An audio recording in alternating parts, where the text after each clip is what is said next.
লাখ আমি নিযুক্তি দিম আৰু সেই ৰাস্তা দি আজি আমি খোজকাঢ়ি গৈ আছো আৰু অহা দিনবিলাকত এনেকুৱা মিটিং আৰু বহুত আমি দেখিবলৈ পাম যেতিয়ালৈকে আমি 1 লাখ স্পৰ্শ কৰিব নোৱাৰো। কেইদিনমানৰ ভিতৰতে ফৰেষ্ট বেটেলিয়নতো এটা নতুন বেটেলিয়ন আমি নিৰ্মাণ কৰিম আৰু তাৰ কাৰণে আকৌ আমি পদবী খুলি দিম। অৰ্থাৎ ৰাতিপুৱা 3টা বজাৰ পৰা দৌৰাৰ কামটো চলি থাকিব লাগে, সেইটো শেষ হৈ যাব নালাগে। কলে চাকৰি পোৱা নাই তেওঁলোকেও দৌৰি থাকক, কাৰণ নতুনকৈ আকৌ আমি এটা বেটেলিয়নত নতুন বেটেলিয়ন এটা আমি নিৰ্মাণ কৰিবলৈ গৈ আছো।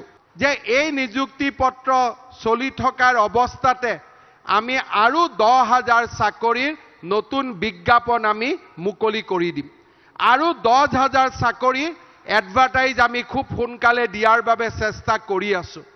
যিসকলে টিভি স্ক্ৰীনত চাই আছে চাকৰি পোৱা নাই তেওঁলোকেও পঢ়া শুনা কৰি থাকক, দৌৰাদৌৰি কৰি থাকক, মন ভাঙি দিব নালাগে।